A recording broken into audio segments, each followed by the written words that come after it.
एक सज्जन पुरुष है बिंद्राज राव। उन्होंने कुछ दिन पहले अपने चैनल पर एक वीडियो डाला है जिसमें उन्होंने हिंदुस्तान में बरसाती मेढकों की तरह उपज रहे कथावाचकों का झूठ पकड़ा और अपने यूट्यूब चैनल पर उसको डाला। वीडियो का टाइटल दिया है, ऐसे कथावाचकों का लोगों ने मजाक बना दिया है। ऊपर से रामपाल महाराज ने भी खूब धोया, जिसमें उन्होंने संत रामपाल जी महाराज के ज्ञान से नकली पाखंडी संतों का तुलनात्मक तरीके से जनता को सच का आईना दिखाने का काम किया है। आइए देखते हैं पहले ये वीडियो। मैं बिंद्राज राव, आज मैं ऐसे पाखंडी बाबाओं का पोल खोलने वाला हूँ। इस वीडियो के माध्यम से क्या सही है क्या गलत है, इन लोगों के बातों में कितना तथ्य है और कितना सत्य है, आज मैं आप लोगों को दिखाऊंगा, आप बताऊंगा। अगर मेरे चैनल पे आप लोग नए हो दोस्त, तो कृपया मेरे चैनल को सब्सक्राइब कर लीजिएगा, बेल आइकन का घंटा दबाना मत भूलिएगा, लाइक शेयर कमेंट दबा के कीजिएगा दोस्तों, ताकि वीडियो बड़ा मजेदार होने वाला है। देखिए वीडियो। संत कबीरदास जी कहते थे, अभी मजा आएगा ना भिड़ो। पोथी पढ़ी पढ़ी जगमुआ, पंडित भयानक कोई। रुको जरा, सब्र करो। भगवान शिव अविनाशी हैं और हमारा मत कहता है कि शंकर जी और भगवान विष्णु जी दोनों एक ही हैं।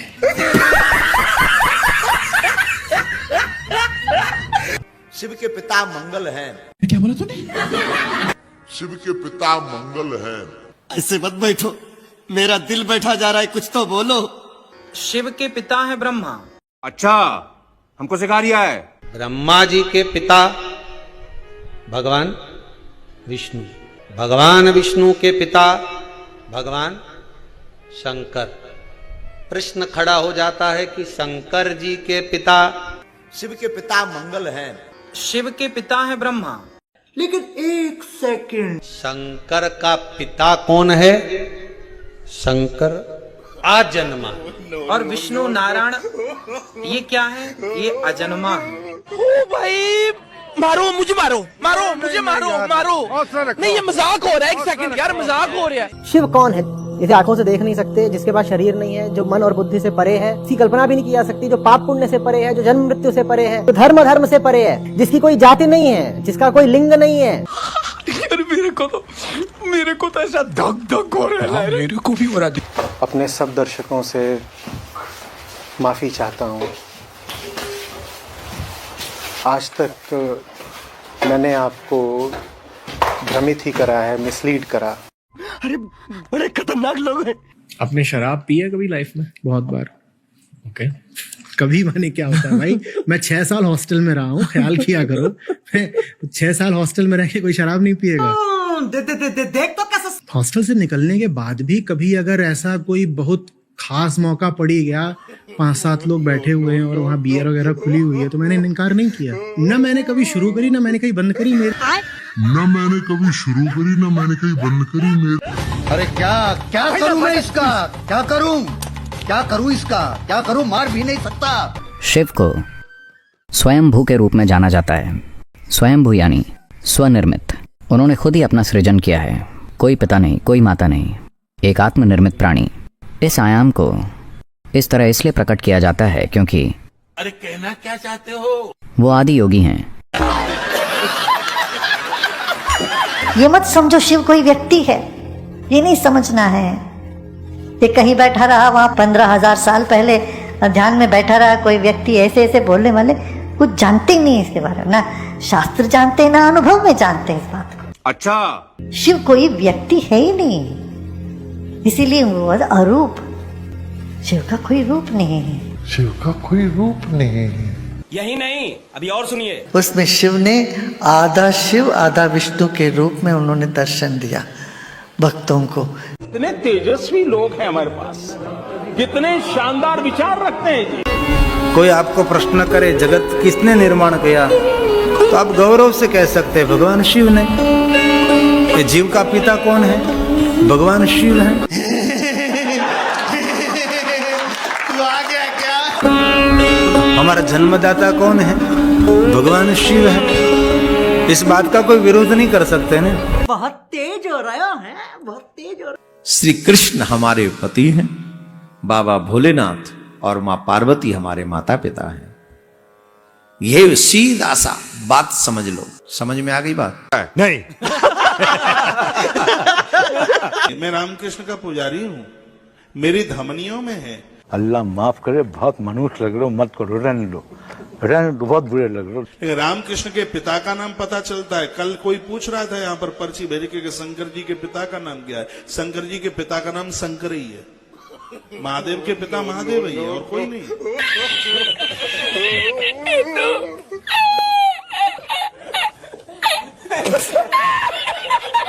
महाशिवरात्रि का जो महा फेस्टिवल है ये इसलिए मनाया जाता है क्योंकि शिव जी का पार्वती जी के साथ विवाह हुआ है। कुछ लोग लगता है शायद इस दिन शिव जी का जन्म हुआ होगा। शिव जी तो अजन्मे हैं, अविनाशी हैं, दिव्य हैं, तो इसीलिए उनका जन्म नहीं होता। वाह वाह विजय जी, कांग्रेचुलेशन कांग्रेचुलेशन। पुराणों में शंकर जी को पूर्ण ब्रह्म माना है, वेदों ने भी माना है। फेंको फेंको अपनी पूरी शक्ति के साथ फेंको। कि कौन है सदा? शिव किसी का, शिव सबका बाप है, शिव किसी का सेवक नहीं, ये महादेव है। ए उठा ले रे देवा, उठा ले रे बाबा। हरे राम रामा राम हरे हरे, हरे कृष्णा कृष्णा कृष्णा हरे हरे। सिर्फ इसी नाम जप से भगवान मिल जाएंगे। और लेकिन एक सेकंड, मैं ओम का मंत्र का ओम और ओम नमः शिवाय, ये तो मैं हमेशा इनसे जुड़ी रहती हूँ। इन्हीं का जाप सबसे ज्यादा हो रहा है। जाप नहीं तो मन में भी चलता रहता है। वाह दीदी, वाह दीदी। नहीं दीदी, वाह दीदी, दीदी दीदी। देवादिदेव महादेव शिव जी हैं, तो शिव जी को परम वैष्णव के रूप में माना गया है। परंतु एक प्रकार से शिव जी देवताओं की कैटेगरी में नहीं आते हैं। गजब बेइज्जती है। एक प्रकार से शिव जी देवताओं की कैटेगरी में नहीं आते हैं। जैसे परम वैष्णव आचार्य भगवान शिव हैं, उनके चरण पकड़ लो। उनको क्या करना है वो सर्वज्ञ हैं, सब ज्ञान है।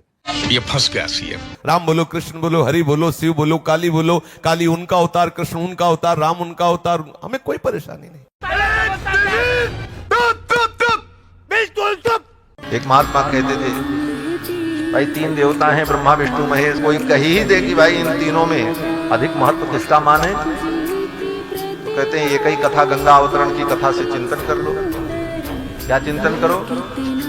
बोले एक ने चरण धोया और एक ने उस धोए हुए चरण को सिर पर धारण किया और तीसरे ने अपना चरण धुलाया। अब यही तय कर लो कौन श्रेष्ठ है। एक ने चरण धोया, किसने? बोले ब्रह्मा ने। और धोने के बाद उस चरण को दूसरे ने अपने सिर पर रख लिया, कृतकृत्य हो गया। वो कौन? बोले भगवान शिव। और धुला किसका गया? भगवान नारायण। भगवान नारायण ही परम तत्व, परम श्रेष्ठ। यही नहीं, अभी और सुनिए। कोई कहता है ब्रह्मा जी श्रेष्ठ हैं, कोई कहता है भगवान शिव श्रेष्ठ हैं, कोई कहता है नारायण श्रेष्ठ हैं। तीनों देवताओं की श्रेष्ठता के विषय में भृगु जी महाराज चिल्ला चिल्ला करके सबको बोलते हैं, भगवान श्री हरि से श्रेष्ठ संसार में और कोई देवता है नहीं। लेकिन एक सेकंड, शिव पुराण बारंबार कहता है कि जो शिव में, नारायण में, ब्रह्मा में भेद करता है वो 100 जन्म, हजार जन्म भक्ति करते रह जाए, छाया का भी दर्शन नहीं होने वाला।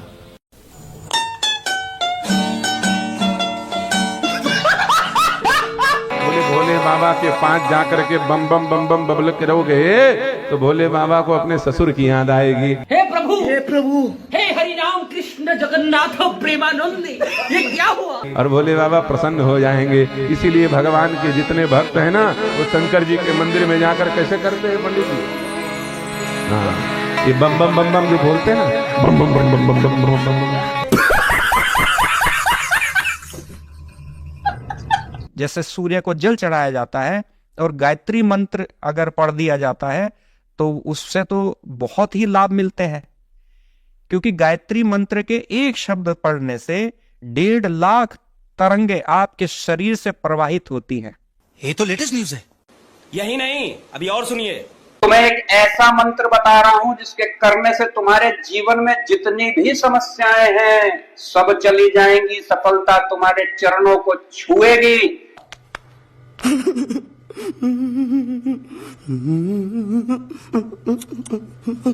तो जरा इस मंत्र को ध्यान से सुन लेना। ओम नमो भगवते हनुमते नमः। ओम नमो भगवते हनुमते नमः। सुबह 108 बार माला में जाप करना है, संध्या में इसका जाप करना है। ऐसा हो ही नहीं सकता कि तुम्हें जीवन में सफलता ना मिले। चुप हो जा, सातवीं फेल, चुप हो जा। चलो भाई देखो अब मैं क्या करता हूँ। तो दोस्तों आप लोगों ने देखा वीडियो पाखंडी बाबाओं का, कैसे मूर्ख बना रहे हैं। पब्लिक मूर्ख है, पब्लिक ना समझ है, कुछ भी बोल देंगे, कुछ भी कह देंगे।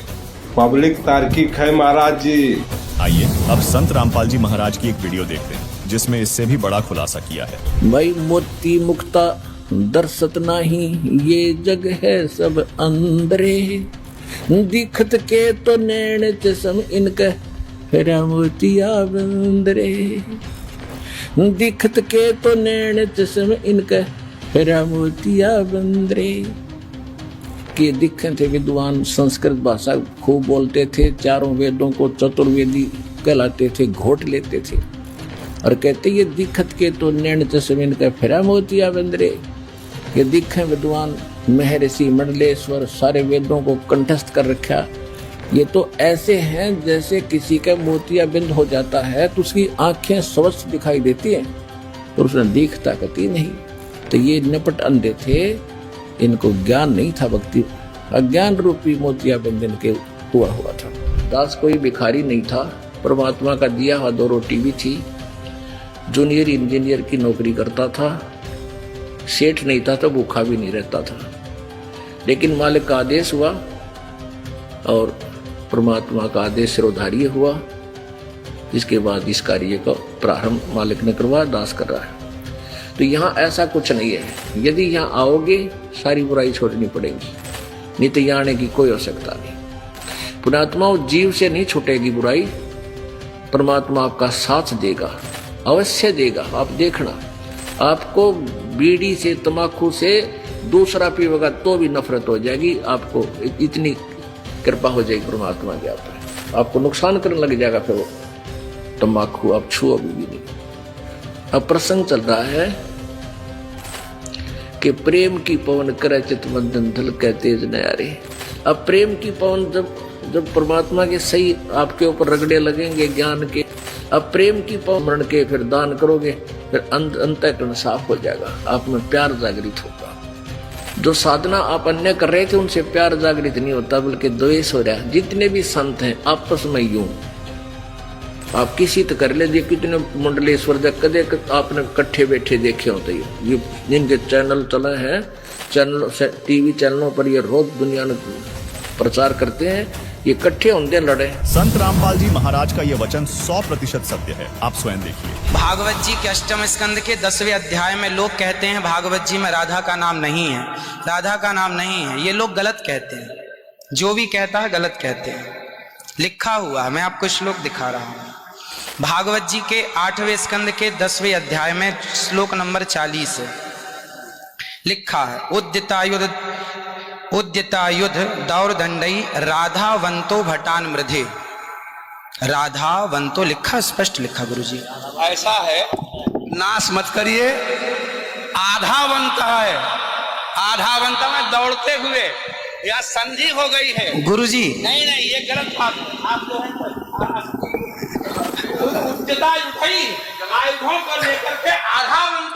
गुरुजी गुरुजी गुरुजी गुरुजी गुरुजी, हम तो आपके दास हैं। मत कीजिए ना। हमारे गुरुजी कहते हैं ना ना गुरुजी, इसका अर्थ तो सुन लीजिए, इसका अर्थ तो सुन लीजिए। आप जब राधा बता रहे हो, सुनिए सुनिए गुरुजी, इसका अर्थ है राधावंतो भटान मृदेश का अर्थ गुरुजी ने बताया हमें। हमारे गुरुजी, कोई गुरुजी नहीं बता सकता। हमारे गुरुजी कहते हैं बिल्कुल नहीं बता सकते, क्योंकि जब आप राधा बनाओगे तो विसर्गे कहाँ जाएंगी गुरुजी? उद्यतायुधई ही गुरुजी कहते हैं शब्द है। अब चलिए रुको जरा, सबर करो। शंकर स्वयं केसरी नंदन कहा गया, और आजकल शंकर सुवन कहा जा रहा है। सुवन का अर्थ होता है बेटे। शिव जी के दो ही तो बेटे थे, गणपति और कार्तिकेय। समाज में जो जिनको पढ़ना लिखना कुछ है नहीं, जिनको कुछ पढ़ना लिखना नहीं, केवल पैसे से लेना देना है, वो क्या समझेंगे इसको। संत का अर्थ होता है जो भारतीय संस्कृति का पूरा बेटा हो। अब मुझको लगभग 1.5 लाख पृष्ठ कंठस्थ है भारतीय संस्कृति के, तो आज तो संतों को बस पैसे से ही लेना देना, टका धर्म टका कर्म टका परम तप, तो क्या समझेंगे आप बताओ। शंकर स्वयं और केसरी नंदन, केसरी नंदन का अर्थ क्या हुआ फिर? केसरी स्वयं भी कहना पड़ेगा फिर। शंकर सुवन का मतलब क्या होता है? शंकर पुत्र।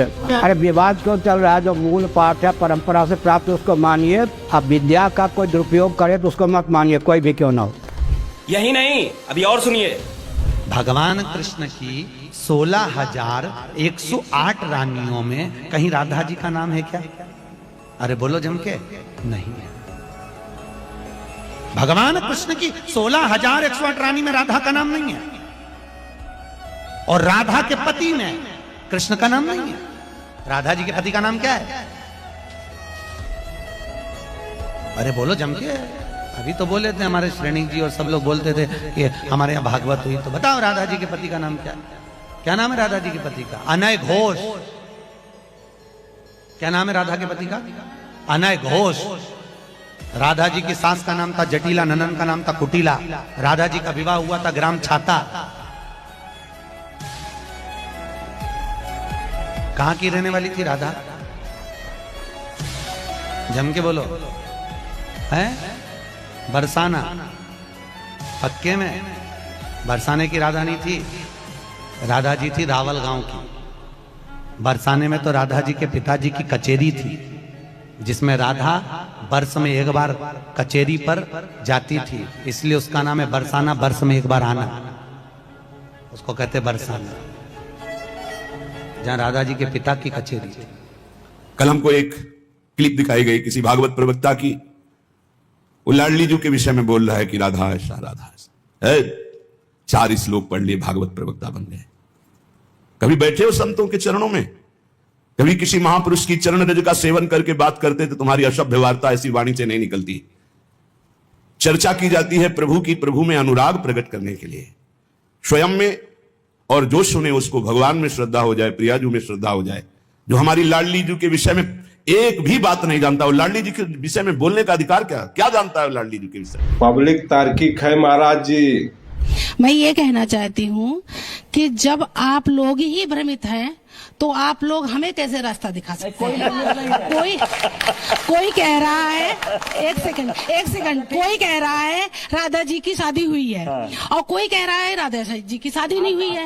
कोई कह रहा है किसी के साथ हुई है, कोई कह रहा है मामा के साथ हो गई। तो भाई हाँ बिल्कुल पढ़ते हैं।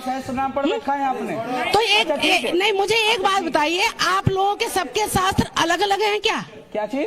आप लोगों के सबके शास्त्र अलग अलग हैं, जो अलग अलग बातें कर रहे हैं। शास्त्र एक है। हाँ? शास्त्र एक है। हाँ? शास्त्र का अर्थ भी एक है। हाँ बिल्कुल। लेकिन उस शास्त्र के अर्थ को समझने के लिए बुद्धि दिव्य चाहिए। दिव्य बुद्धि आती है भगवान के भजन से। तो नहीं, आप लोग भ्रमित कर रहे हैं हम लोगों को। नहीं, आप भ्रमित कोई भाई, नहीं। आप लोग आप इतने लोग हैं, कोई कुछ बता रहा, कोई कुछ बता रहा, कोई कुछ बता रहा, और कोई कुछ बोल रहा है। किसी के कहने से आप मत मानिए। गोपाल सहस्त्र नाम कह रहा है राधापति उदार धी, आप वो मान लीजिए। राधा कृष्ण की नहीं, संपूर्ण ब्रह्मांड में किसी और को दे दीजिए। अच्छा ये बताइए, आपने कहा कि कुछ समझ में नहीं आ रहा, आपने कहा आपको लग रहा है कि सब भ्रमित है। जरा माइक दूसरे को दीजिए, जरा उनको बताते हैं शास्त्रार्थ में कुछ समझ में आया अभी तक किसी को? दीजिए माइक दीजिए। बिल्कुल नहीं आया। एक सेकंड सर, एक सेकंड। वो अलग बता रहे, वो अलग बता रहे, वो कुछ और बता रहे। इन पाखंडी कथावाचकों और संतों ने सनातन धर्म का बेड़ा गर्क कर दिया है। इनके ज्ञान से सदियों से समाज भ्रमित है, लेकिन जनता अब इनसे सवाल करने लगी और इनके दंत कथाओं पर विवेचन करने लगी। देखिए एक और महत्वपूर्ण वीडियो। मेरी एज इतनी नहीं है कि मैंने पूरा इतिहास पढ़ लिया हो, लेकिन अगर आप करेंगे तर्क तथ्य और प्रमाण की बात, तो इतना जरूर है कि महाभारत ग्रंथ जो आरंभिक काल का, जिसको जय संहिता कहा जाता है, उसमें कहीं पर भी राधा रानी तो छोड़ दीजिए, तो 2 चीजें आपने जोड़ दी हैं। राधा का भी वर्ड यूज नहीं हुआ है, उसके बाद में महाभारत जैसे जैसे बढ़ता चला गया है, वहां पर भी कहीं जिक्र नहीं हुआ है। उसके बाद में कुछ पुराण थी जिनमें कि इन सब चीजों को लाया गया है, और लाने का सीधा सा रीजन है, मनुष्य का जो जीवन है ना, वो कहते हैं कि वो एक डार्विन की थ्योरी है कि हम बंदर से इंसान बने हैं, लेकिन अगर आप सतयुग से लेकर कलयुग तक का काल देखोगे तो हम देवता से यहां तक अधोगति में आए हैं, हमारा ऊर्ध्वगमन नहीं हुआ है, हम अधोगति को प्राप्त हुए हैं, हम रसातल में डूब चुके हैं। शुरुआत में जब वेद दर्शन पढ़ते थे लोग, तो वो बहुत मतलब अगर आप वेद पढ़ोगे तो अगर देखा जाए तो एंटरटेनमेंट की दृष्टि से उनमें कुछ नहीं है, वो बहुत नीरस लगेंगे आपको। अब उसमें डूज एंड डोंट्स हैं, कहीं एंटरटेनमेंट नहीं है। जब उनको लोगों ने पढ़ना छोड़ दिया तो ऋषियों ने कहा कि ये धर्म से थोड़े विरत हो रहे हैं लोग, तो थोड़ा हमको थोड़ा सॉफ्ट करना पड़ेगा, दर्शन आए। फिर उनमें क्या हुआ, 1 to 1 बात हुई, पक्ष और पूर्व पक्ष, जहां दो लोगों की बात हो रही है। वेद में क्या था, 1 साइड है, बस डूज एंड डोंट्स ईश्वर बता रहे हैं। उसमें भी फिर लोगों का फिर पतन होना शुरू हुआ, तो उपनिषद आई जिसमें कथानक हुए, और उसके बाद में फिर क्या हुआ कि अन्य बहुत सारी कहानियां हुई। जैसे कि आप वेद में कहीं किसी का इतिहास नहीं होगा, वेद में आप किसी राजा महाराजा की बात नहीं, क्योंकि वेद सर्वोपरि हैं, सबसे पहले हैं। जब मनुष्य भी नहीं था, जो मनुष्य भी नहीं था, तो उसमें किसी मनुष्य की कहानी क्यों आएगी। तो अब ये होता चला गया, हमने और एंटरटेनमेंट लोगों को जुड़ा कर रखना है। अब राधा रानी के विषय में जो बात करने की बात आई, तो ये उस तरीके से है कि दूसरी तीसरी क्लास का बच्चा बोलता है ब्रेन सर्जरी के बारे में बताओ। राधा रानी जी का विषय ऐसा है, एक बार आइए हमारे साथ, राधा रानी जी के दर्शन कराते हैं ना आपको, प्रोसेस में चलिए। आपने पहले रिजेक्ट कैसे कर दिया? हम सबसे ये कहते हैं एक्सेप्ट भी मत करिए, हम नहीं कहते आपसे एक्सेप्ट करिए, परंतु हम ये कहते हैं रिजेक्ट भी मत करिए। आपने सिर्फ किसी के कहने पर रिजेक्ट कर दिया, क्या आपने उसको एक्सपीरियंस किया है? जबकि हमारे सारे वेद उपनिषद पुराण क्या कहते हैं, एक्सपीरियंस करो। क्या करो? आप उस रास्ते पे चलो। कह रहे हैं कि मतलब राधा का जो विषय है एकदम हाईएस्ट लेवल है, और उसको करने के लिए अलग से आपको कोर्स करना पहले स्वयं को समझ। प्रभु जी, एक चीज मैं जरूर आपसे इस सारी जो भी हमारी अभी बातें हुई उस पे एक चीज मैं जरूर कहना चाहूंगी कि ठीक है, उनको समझना है। हमने रामभद्राचार्य जी ने भी इस पे बहुत सारी बातें कही, प्रेमानंद महाराज जी ने भी बहुत सारी बातें कही। हम सभी राधा रानी को मानते हैं, ठीक है, एक तरीके से मैं तो मानती हूँ, लेकिन फिर भी ये सवाल है, क्योंकि अगर हम किसी को जबरदस्ती बोले कि तुम भी मानो, नहीं, वो हम नहीं कह सकते। लेकिन सामने आज की जो यूथ है वो बोल रही है कि कहीं तो लिखा होना चाहिए, कहीं तो हाँ जी है ना। अब हम दिखा तो भागवतम में आप देखिए, अब पुराणों के अंदर चर्चा है, परंतु मानिए तो पहले कि वो वेद के हिस्से हैं। अगर आप मानेंगे नहीं तो फिर मैं आगे कैसे बढ़ूंगा। गौतम जी, वेद का नाम आया, आपसे जानना चाहूंगी क्या पुराण वेद का हिस्सा है? वैसे थोड़ा हम ऑफ टॉपिक जा रहे हैं, लेकिन हाँ, मैं आपसे जानना चाहूंगी, ये कह रहे हैं कि राधा रानी का जिक्र है, तो आप मानते हैं इस बात को? मैं तो ये मानता हूँ, अगर फैक्ट की बात की जाए कि पुराण वेद का हिस्सा है या नहीं, तो जहाँ तक हमने अपने गुरुकुलों में आचार्यों से पढ़ा है, तो पुराण तो वेद का हिस्सा हमको नहीं पढ़ाया गया। और यदि पुराणों का अवलोकन भी किया जाए, जैसे अंकुर जी ने और प्रभु जी ने भी बताया कि राधा शब्द का वेद में तो वर्णन नहीं है, महाभारत में भी वर्णन नहीं है। हाँ, ब्रह्म वैवर्त पुराण में राधा का वर्णन जरूर है, परंतु राधा का वर्णन होने के साथ साथ उसमें बहुत सारी ऐसी आपत्तिजनक, अभद्र, अमर्यादित भगवान श्री कृष्ण और राधा के संबंध में ऐसी बातें हैं जो मुझे लगता है कि स्वीकार्य नहीं है। और जितनी भी पुराणे हैं, जितनी भी अलग अलग पुराण हैं, उसमें बहुत सी ऐसी बातें हैं जो मानवीयता की दृष्टि से स्वीकार्य नहीं है, और इतना कॉन्ट्रडिक्शन है। यदि हम शिव पुराण उठा करके देखें तो उसमें शिव जी का तो महिमा मंडन है, परंतु उसमें भगवान श्री कृष्ण और विष्णु का एक दास स्वरूप दिखाया। भागवत पुराण उठा करके देखें तो भगवान श्री कृष्ण को ही सुपर गॉड और बाकी सब सेमी गॉड। तो ये जो कॉन्ट्राडिक्शन है, मैं समझता हूं कि ये साफ दिखाया जाता, इससे प्रतीत होता है कि भगवान श्री कृष्ण अपने आप में बहुत ऊंचा श्रेष्ठ व्यक्तित्व है, जो हम सब के लिए अनुसरण करने के योग्य है। वो हम सब के लिए एक आइडियल है कि हम उनकी भगवत गीता को पढ़ें, भगवत गीता को सुने, जिस भगवत गीता को भगवान श्री कृष्ण ने अर्जुन को माध्यम बना करके हम सबको दिया, ताकि हम उस भगवत गीता को जीवन में धारण करके अपने जीवन को उत्कृष्ट शिखर पर पहुंचाएं। वो भगवान श्री कृष्ण का यदि कोई दोहन करेगा चरित्र का, तो मैं तो ऐसी पुस्तक को मानता नहीं हूं। दूसरी बात जो आपने कही वेद का हिस्सा है, तो मैं किसी भी ऐसी पुस्तक को वेद का हिस्सा नहीं मान सकता जो पुस्तक हमारे पूर्वजों का, हमारे श्रेष्ठ आदर्शों का, हमारे देवता पुरुषों का, हमारी देवीय शक्तियों का, हमारे देव तुल्य पूजनीय लोगों के चरित्र का दोहन कोई भी यदि पुस्तक करेगी तो मैं उस पुस्तक को नहीं मानूंगा। हाँ, हो सकता है कि उसमें बहुत सारी अच्छी बातें हों, लेकिन अगर उसमें कुछ गलत है तो मैं ये जरूर मानूंगा कि वो कालांतर पर मिलावट कर दी गई है जो हमारे लिए स्वीकार नहीं है। मैं एक प्रश्न कर सकता हूँ? जी जरूर जरूर। मैं एक बार बात पूरी कर लूँ। दूसरी बात जो आपने कही वेद का हिस्सा, उसको हम नहीं मानते। ऋग्वेद, यजुर्वेद, सामवेद। हम का मतलब? हम जैसे अब आपने बोला निम्बार्काचार्य, ये वाले आचार्य, वो वाले, तो वो सब आपने हो सकता है अपनी कंफर्ट के हिसाब से कि जो हमारे ब्रज के आचार्य हैं या जो हमारी वैष्णव, नहीं, वो तो साउथ इंडिया से आए सारे चारों के चारों वैष्णव है वो। एक मिनट में अपनी बात फिर आप खुल के। हाँ, तो जो आपकी वैष्णव परंपरा के हैं वो ही केवल आचार्य हैं, और जो वैदिक परंपरा और जो वेद की परंपरा के हैं वो आचार्य को हम नहीं मानेंगे। तो ये ठीक है, आपका अपना मत हो सकता है, मैं आपका सम्मान करता हूँ। दूसरी बात आपने क्या बोली थी? राधा के विषय में ही कि जिक्र है या नहीं है, क्या ये काल्पनिक नाम है? बहुत सारे लोग ये भी कह रहे हैं कि काल्पनिक नाम है। प्रभु जी ऐसे भी लाइन्स आए हैं। तो दूसरी बात मैं कहता हूँ, हाँ, कोई देवीय स्वरूप मान करके उनकी आराधना करता है, उपासना करता है, साधना करता है, तो वहां तक ठीक है।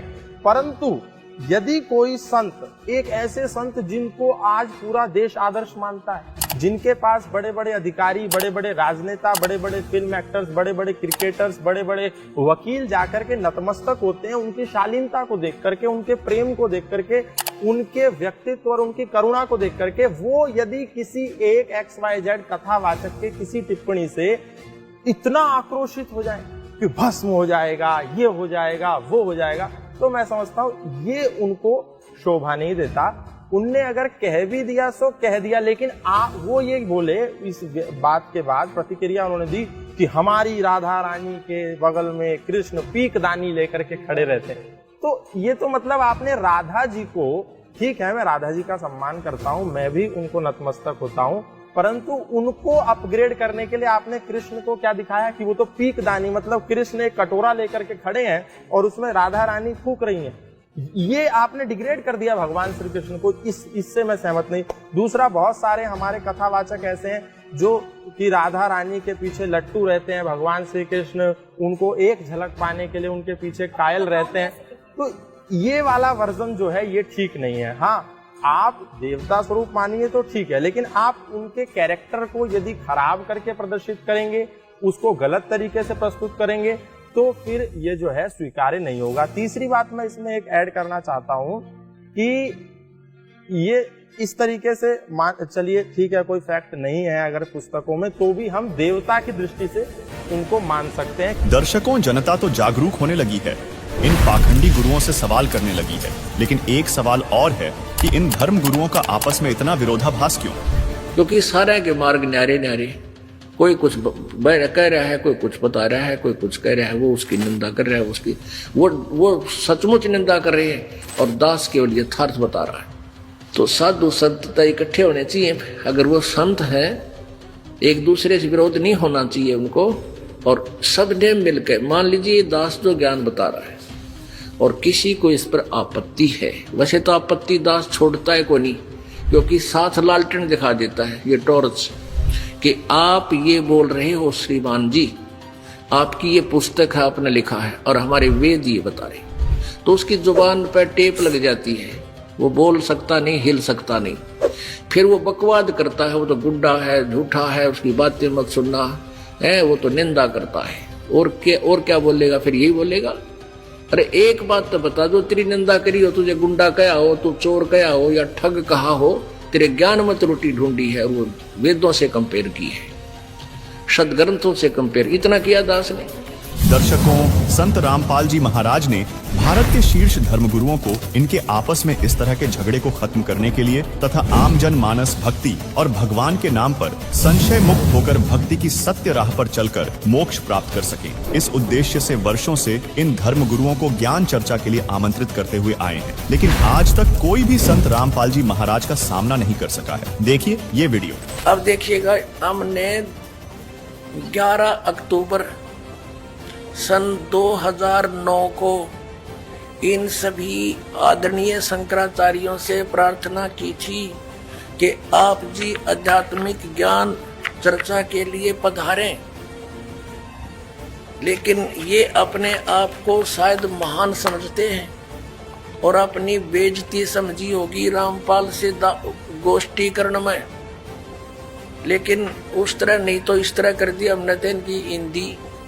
अब संसार आप समझ जाएगी जनता ये किसे एक शंकराचार्य है। ये देखिएगा, हमने इनके पास ये पत्र भेजे थे सभी शंकराचार्यों के चारों के पास। हमारा उद्देश्य प्रार्थना पत्र है, हमारा उद्देश्य विश्व मैत्री, समाज सुधार, आत्म उद्धार, भ्रमित जिज्ञासुओं को शास्त्र अनुसार निर्णायक सद्भक्ति पद्धति प्रदान करना, आध्यात्मिक ज्ञान चर्चा। सभी हिंदू धर्म के माननीय शीर्ष शंकराचार्यों व अन्य सभी आदरणीय आचार्यों से हार्दिक प्रार्थना है कि वे सतलोक आश्रम बरवाला, जिला हिसार, हरियाणा, भारत में एकत्र होकर आध्यात्मिक ज्ञान चर्चा करें ताकि भ्रमित भक्त समाज को सही दिशा मिल सके। उसके लिए हमने यहाँ से इनके पास प्रार्थना भेजी थी और इन्होंने सिग्नेचर दिए हैं KS नारायण, एडमिनिस्ट्रेटर श्री श्रृंगेरी मठ एंड प्रॉपर्टीज श्रृंगेरी, इतने। ये 16/8/2009 को ऐसे ये हमने सबके पास भेजा था। इन्होंने हमारे को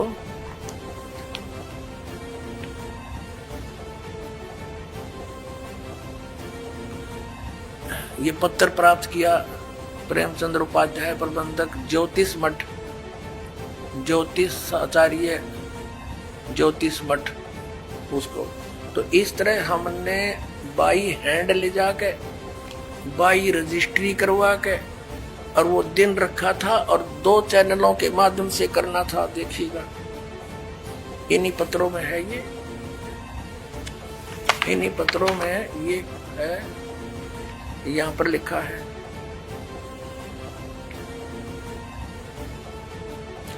इस सर्व कार्यक्रम आध्यात्मिक ज्ञान चर्चा का सीधा प्रसारण सुप्रसिद्ध टीवी चैनलों जी जागरण, एक नंबर जी जागरण, दूसरा साधना पर 11 अक्टूबर 2009 को शाम 6 बजे से 10 बजे तक किया जाएगा।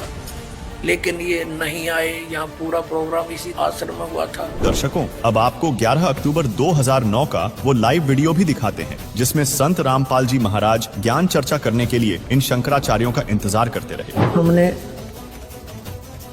पवित्र हिंदू धर्म के माननीय चारों शंकराचार्य जियों को, जगत गुरु शंकराचार्यों को आमंत्रित किया था। यह हमारा दुर्भाग्य है कि वो किन कारणों से हम तक ना पहुंच सके, लेकिन हमने उनके सब आसन वगैरह लगा रखे हैं। ये देखिएगा, जिन दिन को हमें आमंत्रित किया था और वो नहीं आ पाए, आशा वो आगे हमारा हौसला बढ़ाएंगे। ये देखिएगा, सबसे पहले ये मेरे पीछे हमारे परमात्मा कबीर परमेश्वर और मेरे पूज्य गुरुदेव जी हैं, और वो परली साइड में सबसे पहले ये द्वारका ज्योतिष व द्वारका पीठाधीश्वर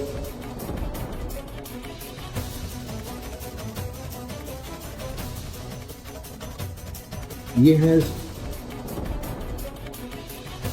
ज्योतिष व द्वारका पीठाधीश्वर जगत गुरु शंकराचार्य श्री स्वरूपानंद जी सरस्वती जी का आसन, जो कि खाली है, नीचे देखिए खाली पड़ा है। और दूसरे हैं ये स्वामी ये आदि शंकराचार्य जी का चित्र लगा है। दूसरा आसन है श्री श्रृंगेरी शारदा पीठाधीश्वर जगत गुरु शंकराचार्य स्वामी श्री भारती तीर्थ जी का। पढ़ के देखो, पढ़ा जा ऐसा करो उसको।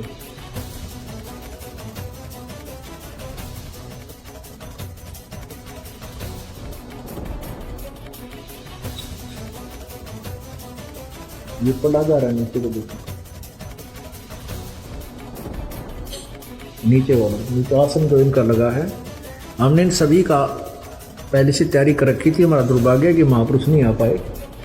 और तीसरा, और देखो ये,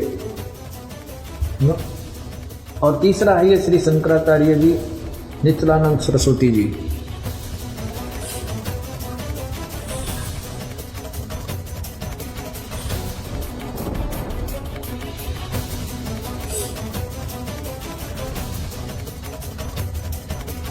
दर्शकों, इससे स्पष्ट है ये पाखंडी धर्मगुरु सच्चाई को स्वीकार नहीं करना चाहते हैं तथा हिंदू समाज को भ्रमित ही रखना चाहते हैं। लेकिन कब तक? तो एक दिन आएगा, इन सभी ने सरेंडर करना पड़ेगा जनता के सामने। ये स्वीकार करेंगे हमारा ज्ञान गलत है। अगर ये संत होंगे, ये तत्व ज्ञान, ये मूल ज्ञान कबीर जी ने अभी तक छुपाने का आदेश दे रखा था और लाख दुआई कर रखी थी। धर्मदास तो लाख दुआई, यो तत्व ज्ञान, ये मूल ज्ञान की तो बाहर न जाई। और ये मूल ज्ञान बाहर जो पढ़ी पिछली पीढ़ी हंस नहीं तरी। अगर ये ज्ञान आम कबीर पंथी को भी होता और उसके पास नाम देने का अधिकार नहीं होता, तो हम कैसे समझाते कि हम ठीक बता रहे हैं, वो गलत बता रहे हैं। ये सारे तक कबीर पंथियों के मुंह बंद हो जाएंगे और सारे ये नकली पंथी जो हैं उनके, और साथ में जो हिंदू धर्म को मिसगाइड कर रहे हैं और अन्य ये संत इनको मूर्ख बना रहे हैं, इन सब के मुंह बंद हो जाएंगे, क्योंकि ये सदग्रंथ हमारे साथ हैं, ये बोल रहे हैं। तो ये मूल ज्ञान छुपा कर रखा था परमात्मा ने अपनी सोशम वेद में, और आज दास आपको सुना रहा है और इनमें प्रकट दिखा रहा है अपने सदग्रंथों में। तो फिर संशय रहेगा ही नहीं। तो अपने आप पहचानोगे, आपने तो भगवान चाहिए, आपने परमात्मा चाहिए है और परमात्मा मिलने जा रहा। फिर आना कहानी किसी पुण्यात्मा पीछा नहीं हट्या करते, छोड़ देंगे सब कुछ को, चाहे कोई साहब महंत संत बने हो, वो तो नकली सांग है, आप भी नरक में जाकर आपको भी ले जाएगा। दर्शकों, अब वो दिन दूर नहीं जब हर एक सभ्य व्यक्ति इन नकली धर्म गुरुओं से सवाल करेगी और इनके झूठ का खुद ही पर्दाफाश करेगी, जिस तरह बिंदराज राव ने की है। वैसे तो बिंदराज जी संत रामपाल जी महाराज के भक्त नहीं है, लेकिन संत रामपाल जी महाराज के ज्ञान का लोहा जरूर मानने लगे हैं, जिस आधार से इन्होंने इन नकली धर्म गुरुओं के झूठ को पकड़ा।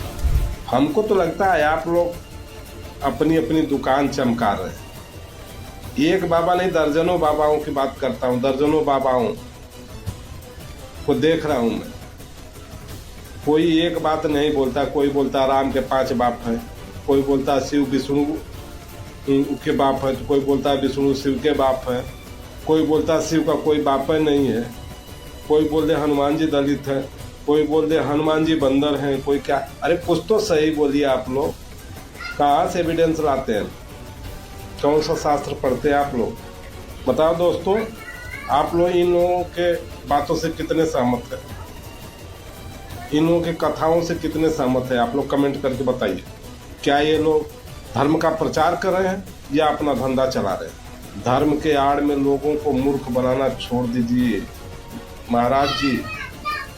अभी भी कुछ बचा है तो बचा लीजिए, नहीं तो आप लोग का इतना न मजाक बना दिया लोग, ऐसे ऐसे वीडियो बना बना के आपका डाल रहे हैं। आप लोग को शर्म भी नहीं आता है? बेकार की बातें करते आप लोग। लगता है कि कुछ पढ़े लिखे है नहीं, अनपढ़ की तरह बात करते रहते हैं। कुछ भी बोल देंगे, कुछ भी मन में आया कुछ भी बोल दिया पब्लिक के सामने। बस पब्लिक इतना है कि आपकी सम्मान करती है, नहीं तो अगर पब्लिक चाहे तो आपको मन से उतार के फेंक देगी। कुछ तार्किक बातें करिए, ऐसी बातें करिए जो कसौटी पे खरा उतर जाए, कोई बात को काट न सके। दर्शकों, वर्तमान में सभी लोग पढ़े लिखे हैं। आज किसी को बेवकूफ नहीं बनाया जा सकता। आप स्वयं अपने सदग्रंथों को पढ़ सकते हैं, प्रमाण मिला सकते हैं। संत रामपाल जी महाराज यह परोपकारी कार्य 30 वर्षों से कर रहे हैं। सता भक्ति का ज्ञान, सच्चे भगवान की पहचान करवा रहे हैं। आज भक्त समाज को इन नकली धर्मगुरुओं ने अपने अज्ञान के मकड़ जाल में उलझा रखा है। इनको ब्रह्मा विष्णु शंकर के बारे में नहीं पता कौन क्या है। जैसा अभी आपने देखा, आपका एक एक बात का खंडन कर देते हैं लोग, और सारे लोगों पर, एक का नहीं, जो दर्जनों बाबा हैं आप लोग ना, सबका खंडन करते हैं। छोड़ दीजिए ये सब चीज। अगर पैसे ही कमाना है ना तो थोड़ा मेहनत कीजिए। आइए देखिए कंपनियों में कैसे वर्कर काम करते, मेहनत से पैसा कमाते हैं, समझ में आ जाएगा आप लोगों को। सारा कथा भूल जाएगा। जब नीचे का पसीना ऊपर चढ़ेगा ना तो सारा कथा भूल जाएगा। महाराज जी दिया बना रहे हैं, सबको लोग दिया है, मूर्ख है। अभी रामपाल जी भी आपके साथ में है, कृपया इनको भी आप लोग सुनिए और तर्क कीजिए दोनों संतों में, दोनों कथावाचकों में क्या सत्य है। अब देखिए संत रामपाल जी महाराज द्वारा एक नहीं 5 सदग्रंथों से प्रमाणित सटीक, सत्य, तर्कपूर्ण सच्चाई कि ब्रह्मा विष्णु शंकर क्या है, जो आज तक हिंदू धर्म गुरुओं को समझ नहीं आई। आज तक ब्रह्मा विष्णु महेश की कोई उत्पत्ति करने वाला आदमी नहीं था। ऋषि वह ऋषि, चाहे कोई कितना विद्वान पाक रहा था। फिर क्या हुआ, अब थोड़ा सा ये मौखिक बता के फिर आपको शास्त्रों में दिखाऊंगा, तब आपका विश्वास दृढ़ होगा। अब इससे पहले हम आपको परमात्मा कबीर जी द्वारा अपनी ये सारी हमारी सृष्टि रचना सुना रखी है, और ब्रह्मा विष्णु महेश के कौन माता पिता हैं वो थोड़ा सा हिंट दूंगा। उसके बाद फिर आपको दिखाएंगे इन हमारे सदग्रंथों में, जिनको हम श्रोधार्य मानते थे, और सत्य ज्ञान युक्त पुराण, वेद, गीता, इनमें आपको रूबरू करेगा ये दास। परमात्मा को हम अशिक्षित मानते थे और ये कहा करते, ये क्या जाने धानक दुल्हा, इसने संस्कृत आती नहीं, क्या जाने वेदों और गीता और पुराणों के गूढ़ रहस्यों को। अरे भगवान तो चिट्ठी से लेकर हाथी तक की भाषा जानता है, वो सब प्राणियों की भाषा जानता है। अब ये सिद्ध भी कर देगा दास आपको कि उस परमात्मा ने कैसे रजा बख्शी। अब देखिएगा अपन आत्माओं, दास जो वचन बोल लेगा ये सोच लेना 100% सच समझ लियो।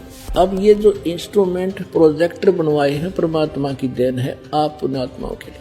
पहले ये लोग अपनी अपनी कथा सुनाया करते थे, सदग्रंथों का नाम लिया करते थे, कोरी बकवाद सुनाया करते थे, शास्त्र विरुद्ध ज्ञान देते थे, और हम इसलिए संतुष्ट रहते थे कि ये सभी विद्वान हैं, सदग्रंथों से परिचित हैं, और इन्होंने ठीक ठीक सदग्रंथों को समझा होगा।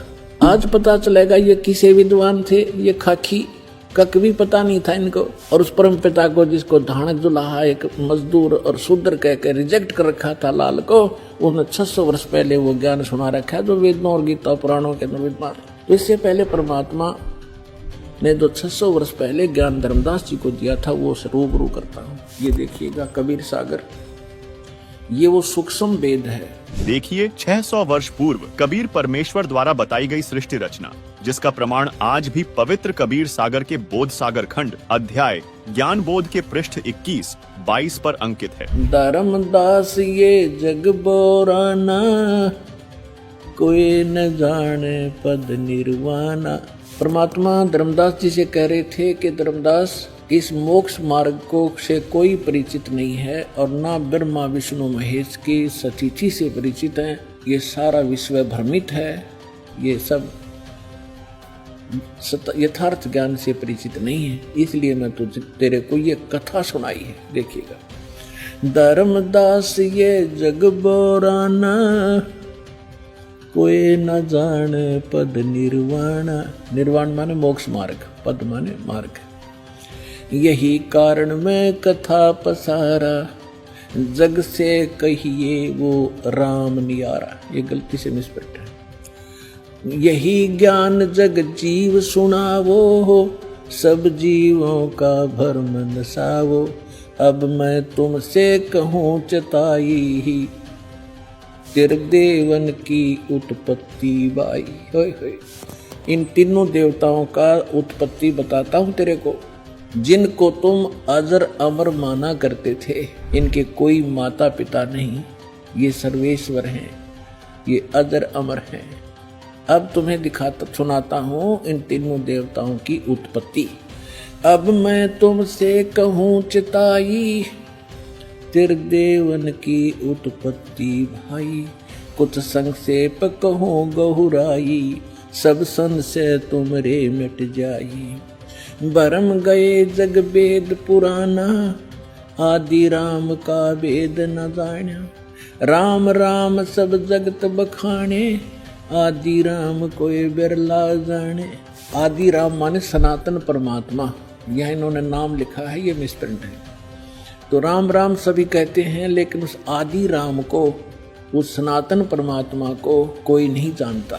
देखिए ज्ञान, अब मैं जो कथा सुनाने जा रहा हूँ, ज्ञानी सुने तो हृदय लगाई, मूर्ख सुने तो गम ना पाई। विद्वान पुरुष सब प्रमाणों को देखेंगे, तुरंत स्वीकार कर लेंगे, और जो मूर्ख होंगे या कोई जानबूझ के ईर्षावश नहीं स्वीकार करेंगे, तो उनकी बात यहाँ नहीं है। जो बुद्धिमान होंगे इस ज्ञान को तुरंत हृदय से लगाएंगे, अको सारे प्रमाण।